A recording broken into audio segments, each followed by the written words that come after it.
सुप्रभात प्यारे विद्यार्थियों, मैं आपकी हिंदी अध्यापिका मीना फोगाट आज फिर आपके सामने एक नए अध्याय के साथ प्रस्तुत हुई हूँ। आज हम करने वाले हैं अपना हिंदी बाल राम कथा का पाठ 9 राम और सुग्रीव। इससे पहले हमने किया था पाठ 8 सीता की खोज, यानी कि राम और लक्ष्मण सीता की खोज करने के लिए किस प्रकार ऋषमुख पर्वत तक पहुँचे, वो सारा वर्णन हमने पिछले अध्याय में किया था। आज हम करेंगे कि भी राम और सुग्रीव की भेंट किस प्रकार से होती है, किस प्रकार वो मिलते हैं, एक दूसरे को अपना परिचय बताते हैं, एक दूसरे को अपनी कहानी बताते हैं कि भी जैसे कि राम की पत्नी भी रावण ने उठा ली थी, उसी प्रकार सुग्रीव की पत्नी को भी बाली ने अपने पास रख लिया था। तो दोनों की स्थिति एक जैसी थी, दोनों ने अपना वर्णन किस प्रकार अपना दुखड़ा बताया है एक दूसरे के साथ और एक दूसरे के मित्र बने, कैसे उन्होंने एक दूसरे की सहायता की, इन सब के बारे में आज हम यहाँ पर पढ़ेंगे। तो सबसे पहले हम करेंगे राम और लक्ष्मण का ऋषमुख पर्वत पर पहुंचना, यानी कि राम और लक्ष्मण कहाँ पर पहुंचे हैं। सबसे पहले ऋषमुख पर्वत के ऊपर गए हैं, वहां पर किससे मुलाकात की है उन्होंने, सुग्रीव से भेंट करने के लिए वो ऋषमुख पर्वत पर जा रहे हैं। क्योंकि कबंध और सबरी ने क्या बताया था कि भाई आप सुग्रीव से मिलो और वो कहाँ पर मिलेंगे, ऋषमुख पर्वत पर मिलेंगे। इसलिए दोनों भाई कहाँ पर जा रहे हैं, ऋषमुख पर्वत पर जा रहे हैं। सुग्रीव का जो वास्तविक मूल स्थान कौन सा था भाई, मूल स्थान किष्किंधा था। कौन सा था भाई, किष्किंधा, यानी कि ऋषमुख पर्वत उनका मूल स्थान नहीं था, वास्तविक स्थान नहीं था, बल्कि कौन सा था, किष्किंधा। वहां से तो बाली ने उनको क्या कर दिया था भाई, निकाल दिया था। क्योंकि पहले तो दोनों भाइयों में बहुत अच्छी बनती थी, बाद में दोनों के बीच में क्या हो गया भाई, मनमुटाव हो गया और इतना गंभीर हो गया कि भी सुग्रीव को मार डालने पर उतारू हो गए थे कौन, बाली। तो सुग्रीव अपना बचाव करते हुए कहाँ पर पहुंच गए थे, ऋषमुख पर्वत पर पहुंच गए थे। तो फिर वहां पर कौन मिलता है, राम और लक्ष्मण सुग्रीव से मिलते हैं। वो थक जाते हैं चलते चलते, तो वो सरोवर के पास ही रुक जाते हैं अपनी थकान दूर करने के लिए, अपने शरीर को थकान से दूर करने के लिए, अपना मुंह हाथ धोने के लिए। और तभी कौन आते हैं, हनुमान जी आते हैं। कौन आते हैं भाई, हनुमान आते हैं अपना वेश बदलकर और क्या करते हैं, दोनों का परिचय मांगते हैं कि भाई किस प्रकार कि भाई आप कौन हैं, कहाँ से आए हैं, इस प्रकार से। तो लक्ष्मण बताता है कि भाई हम राम और लक्ष्मण हैं और हमें सुग्रीव से मिलना है। फिर हनुमान अपने असली रूप में आ जाते हैं और बताते हैं कि भाई मैं उनका क्या हूँ, एक दास हूँ, एक नौकर हूँ, और सुग्रीव से मिलने के लिए वो ले जाते हैं। फिर दो आपस में क्या करते हैं भाई, दोनों का आपस में परिचय होता है, किस किस का भाई, सुग्रीव का और राम का। फिर आगे क्या होता है कि भी वो मिलते हैं दोनों और बताते हैं कि भी किस प्रकार से, जैसे राम ने सुग्रीव को सीता हरण के संबंध में बताया, तो सुग्रीव क्या हो गए, अचानक से उठ खड़े हुए। जैसे ही किसने बताया था, राम ने किसको बताया भी, सुग्रीव को, किसके बारे में, सीता के बारे में। तो वो अचानक से उनको कुछ याद आ गया। क्या याद आ गया कि भाई, हाँ, आभूषण याद आ गए उनको कि भाई कुछ समय पहले क्या हुआ था कि भाई वानर सेना मेरी जो है वो कुछ आभूषण लेकर आए थे, और हो सकता है वो किसके थे भाई, सीता के ही थे। तो उसने सुग्रीव ने राम को एक गहनों की एक पोटली दिखाई और कहा कि भाई देखिए ये गहने सीता के ही हैं। राम ने उनको तुरंत पहचान लिया। कुछ गहने लक्ष्मण ने भी पहचान लिए।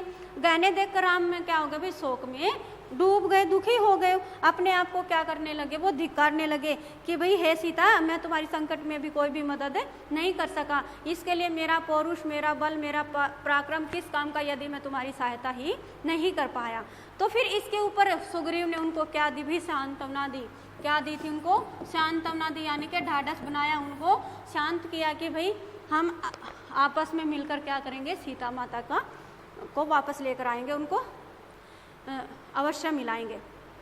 और क्या कहा सुग्रीव ने, कहा कि भाई मैं आपकी हर प्रकार से सहायता करूंगा। मित्र, रावण का सर्वनाश निश्चित है। ये किसने कहा, सुग्रीव ने कहा राम को, उनको सांत्वना देने के लिए, उनको शांत करने के लिए।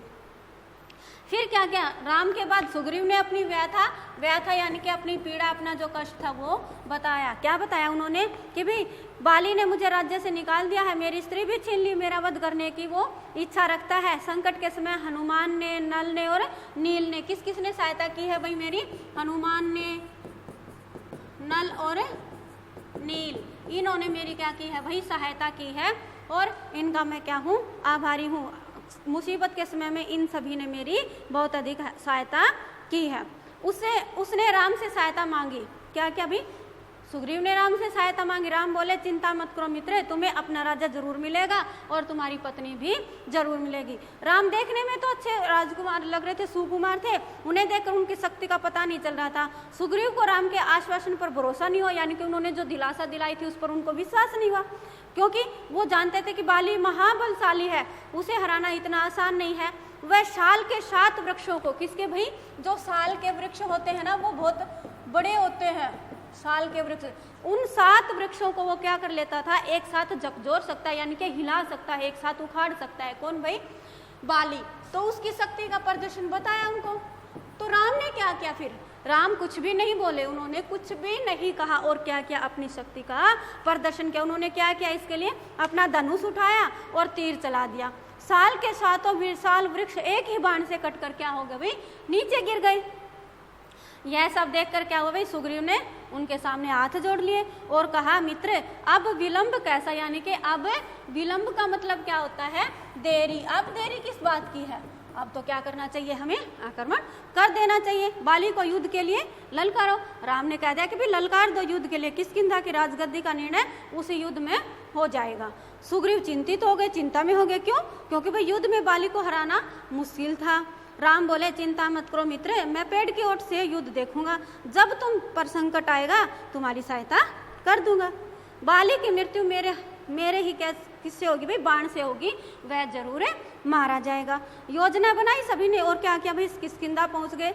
सुग्रीव आगे था, राम लक्ष्मण और हनुमान छिप गए थे, यानी कि पेड़ के पीछे छिप गए थे।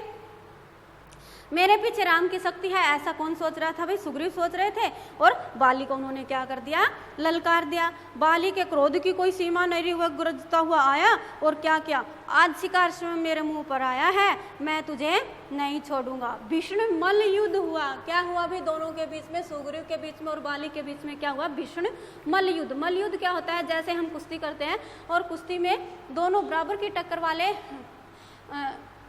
प्रतिभागी होते हैं, दोनों में आपस में युद्ध होता है और जो जीतता है उसको विजय घोषित कर, यानी कि जो इसी प्रकार सुग्रीव और बाली के बीच में भी क्या होता है, कुश्ती की तरह ही मल्लयुद्ध होता है, यानी कि हथियारों के बिना युद्ध शुरू हो जाता है। तो फिर क्या हुआ, उसने बाली को भीषण युद्ध हुआ, दोनों एक दूसरे से क्या हो गए, गुथ गए, यानी कि दोनों एक दूसरे के ऊपर हावी होने लगे। युद्ध में बाली क्या हुआ भाई, भारी पड़ने लगा, क्योंकि वो ज्यादा शक्तिशाली था। ठीक है, ऐसा लग रहा था कि भाई जैसे सुग्रीव का अंत अब क्या हो गया भाई, निश्चित हो गया। राम पेड़ के पीछे से ये सारी चीजें देख रहा था। धनुष तो हाथ में था लेकिन वो तीर नहीं चला पा रहे थे। क्यों नहीं चला पा रहे थे भाई, क्योंकि सुग्रीव वहां से किसी तरह जान बचाकर भाग गया। क्यों नहीं चला पा रहे थे राम, क्योंकि दोनों भाइयों की शक्ल एक जैसी थी, यानी कि दोनों मिलते जुलते थे। राम यह फर्क नहीं जान पाए कि भाई कौन सुग्रीव है और कौन बाली है। इस कारण से सुग्रीव अपनी मुश्किल से जान बचाता हुआ बाहर आया और उनके ऊपर क्या हो गया, कुपित हो गया, यानी कि क्रोधित हो गया। कुपित होना, क्रोधित होना, यानी कि उनको बहुत अधिक राम के ऊपर क्या आया भाई, गुस्सा आया। उन्होंने कहा कि भाई तुमने मुझे धोखा दिया है और समय पर यदि बाण क्यों धोखा दिया कि भाई आपने समय पर बाण नहीं चलाया, मैं नहीं भागता तो आज क्या होता भाई, मैं मर जाता। राम की कठिनाई दूसरी थी, यानी कि वो दूसरी कंडीशन में थे। उन्होंने अपनी दुविधा समझाई, उन्होंने बताया कि भाई मैं तुम दोनों भाइयों के चेहरे इतने मिलते जुलते हैं कि मैं पहचान ही नहीं पाया कि भाई कौन बाली है और कौन सुग्रीव है। और यदि पहचाने बिना मैं बाण चला देता तो हो सकता था वो आपको लग जाए, और इस चूक के लिए मैं तैयार नहीं था। क्यों, क्योंकि मैं अपने मित्र को खोना नहीं चाहता था। लक्ष्मण ने समझा बुझाकर सुग्रीव को तैयार किया एक और युद्ध के लिए, यानी कि दोबारा से युद्ध करने के लिए क्या कर दिया, उनको तैयार कर दिया एक और युद्ध के लिए। फिर कहा कि भी राम ने कहा जाओ मित्र, इस बार बाली को पहचानने में चूक नहीं होगी, यानी कि अब की बार मैं पहचान दूंगा। कि भी दूसरा युद्ध स्टार्ट हो गया था, शुरू हो गया था। फिर क्या हुआ, सुग्रीव डरा हुआ था, घबराहट भी थी, पर राम के कहने पर भाई वो तैयार हो गया। किष्किंधा पहुंचकर उसने फिर से बाली को ललकार दिया। अब की बार बाली और ज्यादा गुस्से में आ गया। वह अंतःपुर से निकला, उसकी पत्नी तारा ने उसको रोकना चाहा लेकिन वह नहीं रुका। आग बबूला होता हुआ बाहर निकला और क्या क्या उसने हवा में अपना हाथ उठाया, जैसे ही अपनी मुट्ठी भींची। क्यों, क्योंकि वह एक ही गुस्से से क्या करना चाहता था, एक ही गुस्से से सुग्रीव को मार डालना चाहता था, उसका काम तमाम कर देना चाहता था। लेकिन तभी राम ने क्या किया, अपना बाण निकाला और क्या किया, उसकी छाती में मार दिया और क्या हो गया, बाली की मृत्यु हो गई, यानी कि बाली क्या हो गया, नीचे गिर गया। और नीचे गिरने के बाद बाली के गिरते ही राम लक्ष्मण और जो हनुमान पेड़ की ओट में थे वो बाहर निकल आए और फिर क्या किया, कभी आनन फानन में, आनन फानन क्या होता है, आनन फानन में क्या किया गया, सुग्रीव का राज्याभिषेक किया गया, यानी कि सुग्रीव को क्या बना दिया गया, राजा बना दिया गया। सुग्रीव को राजगद्दी मिल गई। राम की सलाह पर बाली के पुत्र अंगद को क्या कर दिया गया भाई, युवराज घोषित कर दिया गया। किसने कहा, राम ने कहा कि भाई अंगद को क्या बना दिया जाए, युवराज बना दिया जाए। राम ने क्या किया, फिर अपने सुग्रीव के लिए संबोधन बदल दिया। संबोधन क्या होता है, पुकारना, यानी कि किसी को बुलाना। उसके लिए क्या कहा, वानर राज कहकर उसको संबोधित किया। क्या कहकर, सुग्रीव को क्या कहा, वानर राज, क्या बनाया, वानर राज बोला। और फिर क्या हुआ, सुग्रीव का मन था कि राम कुछ समय के लिए वहां पर रहे, लेकिन राम ने क्या बताया, राम ने कहा नहीं, मेरे पिताजी की आज्ञा है कि भाई मैं वन में ही रहूं, इसलिए मैं क्या करूंगा, वन में ही रहूंगा। इसके बाद क्या होता है कि भाई राम वन को चले जाते हैं, सुग्रीव क्या करते हैं, अपने किष्किंधा में रहते हैं। वर्षा ऋतु आने के कारण राम प्रतीक्षा कर रहे थे सुग्रीव की, वानर सेना की, सीता की खोज के लिए। सुग्रीव ने राज तिलक के दिन राम को इसका आश्वासन दिलाया था, यानी कि भरोसा दिलाया था, लेकिन वो क्या हो गए भी, अपना वचन भूल गए थे। वर्षा ऋतु के कारण क्या करना पड़ा था, उनको ठहरना पड़ा था। क्यों, क्योंकि वर्षा ऋतु में आगे बढ़ पाना मुश्किल था, नामुमकिन था। और उस वर्षा ऋतु के जाने के बाद भी सुग्रीव क्या हो गए थे, भी अपने वचन को भूल गए थे। किस कारण से, अपनी राग रंग में उलझ गए थे। राम को इस बात की चिंता भी थी और दुख भी। लेकिन हनुमान को क्या था भाई, सुग्रीव का वचन याद था, इसलिए क्योंकि राज तिलक जब हुआ था उस समय हनुमान वहां पर थे। सुग्रीव ने वानर सेना एकत्रित करने का आदेश दिया। यह काम सेनापति नल को सौंपा गया। किसको सौंपा गया भाई, नल को। वानर सेना इकट्ठा करने का काम किसको सौंपा गया था, नल को सौंपा गया। फिर क्या हुआ, 15 दिन और बीत गए इसी काम के लिए, लेकिन सेना राम के पास अभी तक भी नहीं पहुंची थी। राम सुग्रीव के इस व्यवहार से बहुत दुखी हो गए थे, क्रोध भी आया था उनको। सुग्रीव के विनाश तक की बात कह दी थी। क्या कह दी थी राम ने, कि भी सुग्रीव का क्या हो जाए, विनाश पक्का है, निश्चित है। राम को चिंतित देखकर लक्ष्मण से भी नहीं रहा गया। उसने अपना धनुष उठाया और कहा कि भाई मैं उसको मार डालूंगा, लेकिन राम ने उसको रोक लिया। राम क्यों रोक लिया, कहा कि भाई सुग्रीव को बस समझाना है। क्यों, क्योंकि वह हमारा मित्र है। लक्ष्मण किष्किंधा चले गए सुग्रीव को समझाने के लिए। वहां पहुंचकर उन्होंने धनुष पर अपनी क्या की भी प्रत्यंचा चढ़ाई, यानी कि डोरी चढ़ाकर और खींचा, और टंकार से क्या हो गया, उसी टंकार से, उसी आवाज से ही सुग्रीव क्या हो गया भाई, कांप उठा। धनुष की टंकार सुनते ही उसने राम को दिया हुआ वचन याद आ गया। तारा ने भी सलाह दी कि वे तत्काल जाकर राम से मिले और क्षमा याचना कर ले, यानी कि माफी मांग ले। सुग्रीव ने भी ऐसा ही किया और क्या किया, उन्होंने राम से मिलने के लिए वो कहाँ पर चले गए, ऋषमुख पर्वत पर चले गए। और फिर क्या किया, वहां पर तुरंत निकल पड़े और वहां पर लक्ष्मण भी पीछे पीछे चले गए। राम के सामने जाकर उन्होंने क्या किया भाई, क्षमा मांगी, माफी मांगी अपनी चूक के लिए। चूक यानी कि अपनी जो भूल की थी, उन्होंने उसके लिए क्या किया, भूल के लिए माफी मांगी। फिर राम ने क्या किया, उनको उठकर गले से लगा लिया और राम और सुग्रीव बात ही कर रहे थे कि भी उछल कूद करती हुई वानर सेना भी वहां पर पहुंच गई थी। फिर क्या किया गया, लंकारोहण की योजना बनाई। क्या किया भाई, लंकारोहण की योजना बनाई कि यार लंका के ऊपर आक्रमण करने के लिए, लंका के ऊपर रोहण करने के लिए, चढ़ाई करने के लिए क्या कर रहे थे, वो योजना बना रहे थे। और योजना के अंतर्गत क्या किया, उन्होंने 4 टोलियां बनाई वानरों की और चारों दिशाओं में भेजने के लिए। तो दक्षिण दिशा में कौन से टोली भेजी गई, अंगद, और उसको क्या बना दिया गया, अंगद को नेता बना दिया गया। दक्षिण दिशा की टोली का, वानर सेना का क्या किया गया, उसको अंगद बना दिया गया। और उसके साथ साथ कौन भेजे गए, हनुमान और जामवंत भी उनके साथ साथ भेजे गए। राम और सुग्रीव की जय जयकार करते हुए वानर सेना निर्धारित दिशाओं की ओर चल पड़े। और जब दक्षिण दिशा में अंगद, हनुमान और जामवंत की सेना जा रही थी, तो राम ने हनुमान को रोका और क्या कहा, अपनी अंगूठी दी जिसके ऊपर क्या था भाई, राम का चिन्ह था। और उन्होंने कहा जब सीता से भेंट हो ना, यह अंगूठी उन्हें दे देना, वे तुम्हें पहचान जाएंगी, समझ जाएंगे कि तुम्हें मैंने भेजा है, तुम मेरे क्या हो भाई, दूत हो, दूत के रूप में भेजा है। उन्होंने अपनी क्या दी, एक निशानी अंगूठी दे दी। क्या दी, निशानी दे दी, और वो क्या थी, अंगूठी थी, वो दे दी। और सेना क्या है भाई, किष्किंधा से चल पड़ी थी। हनुमान आगे आगे चल रहे थे, अंगद भी आगे आगे चल रहे थे और वानर सेना पीछे पीछे चल रही थी। चलते चलते वो एक ऐसे स्थान पर पहुंच गए जहां पर क्या खत्म हो गई भाई, भूमि खत्म हो गई, जमीन खत्म हो गई। क्या आ गया था वहां पर, एक विशाल समुद्र आ गया था। क्या आ गया था भाई, एक विशाल समुद्र, यानी कि चारों तरफ पानी ही पानी था। उसकी गहराई अथाह थी, अथाह यानी कि जिसकी कोई सीमा ही ना हो, जिसकी कोई था ही ना हो, ऐसी अथाह थी। और उसकी जो लहरों की जो गरज थी, लहरों की जो आवाज़ थी, उससे सब कुछ क्या हो गया था भाई, कांप गया था। यानी कि समुद्र को देखकर सबका जो साहस था, जो हिम्मत थी, वो टूट गई थी और वानर सेना वहीं पर थक हार कर बैठ गई थी। फिर वानर सेना आपस में राम के बारे में बातें करने लगी। फिर अंगद ने कहा कि भी राम की सेवा में चाहे मेरे प्राण ही क्यों न निकल जाए तो भी दुख नहीं होगा। जटायु ने भी तो अपनी जान दे दी थी, हम भी पीछे नहीं हटेंगे।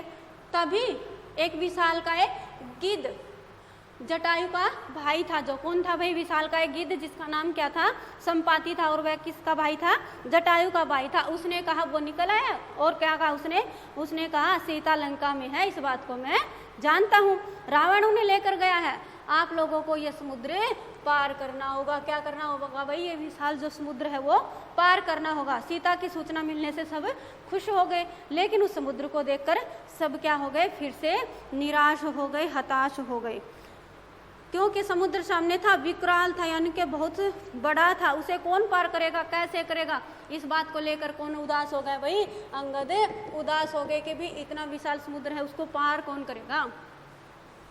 उनको कुछ सूझ ही नहीं रहा था। बूढ़ा संपाति उनकी सहायता नहीं कर सकता था, क्योंकि भाई वो उसकी उम्र हो चली थी, वो बूढ़ा हो चुका था, उड़ने में सक्षम नहीं था। वानर दल अब असमंजस्य में पड़ गया था, यानी कि संकट की स्थिति में आ गया था। अंगद ने भी पहले ही कह दिया था कि भी काम पूरा किए बिना हम किष्किंधा वापस नहीं जाएंगे। वे न तो आगे जा सकते थे और ना ही पीछे जा सकते थे। इस दल में सबसे बुद्धिमान कौन था भाई, जामवंत था। सबसे बुद्धिमान कौन था, जामवंत था। सब उनके पास गए, उनके पास भी इस कठिन प्रश्न का कोई भी उत्तर नहीं था। यानी कि सबसे बुद्धिमान जो भालू प्रजाति का था जामवंत, उनके पास गए वो, क्योंकि वो ज्यादा बुद्धिमान था, लेकिन उनके पास भी इसका कोई उत्तर नहीं था। तभी जामवंत की दृष्टि किसके ऊपर पड़ी, हनुमान के ऊपर पड़ी। वे सबसे दूर बैठे थे चुपचाप। जामवंत जानते थे कि वह काम हनुमान कर सकते हैं। क्यों, क्योंकि वे कौन है भाई, पवन पुत्र हैं। कौन थे वो, पवन पुत्र। यानी कि जामवंत जानते थे कि भाई ये उठकर इस काम को कर सकते हैं। उनकी शक्ति अपार है, अपार यानी कि जो पार न हो, असीमित। इस कारण से उन्होंने क्या, लेकिन उन्हें स्वयं इसका अनुमान नहीं है, क्योंकि उनको एक बार क्या हुआ था भी, श्राप मिला हुआ था एक ऋषि से, जिसके कारण वो अपनी शक्ति को भूल गए थे। तो जामवंत ने कहा, हनुमान आपको जाना होगा, यह कार्य केवल आप ही कर सकते हैं, और आपकी और सबकी आंखें जो है वो आपके ऊपर ही टिकी हुई है। तो यह बात किसने याद दिलाई, जामवंत ने हनुमान को उसकी शक्ति याद दिलाई और कहा कि भाई इस विशाल समुद्र को केवल आप ही पार कर सकते हैं और यह कार्य केवल आप ही करेंगे। क्यों, क्योंकि सबकी निगाहें आपके ऊपर ही टिकी हुई हैं कि भाई आप ही इसको पार कर सकते हो। तो ये पढ़ा बेटा हमने राम और सुग्रीव की वार्ता, किस प्रकार राम और सुग्रीव की वार्ता हुई, किस प्रकार वो मित्र बने, किस प्रकार उन्होंने अपने अपने दुख बांटे और एक दूसरे के मित्र बने। तो ये सारा हमने इस अध्याय में पढ़ा। आशा करती हूँ कि आप सभी को ये अच्छे से समझ आ गया होगा, और यदि फिर भी आपको कोई समस्या रहती है तो आप मुझसे कॉन्टैक्ट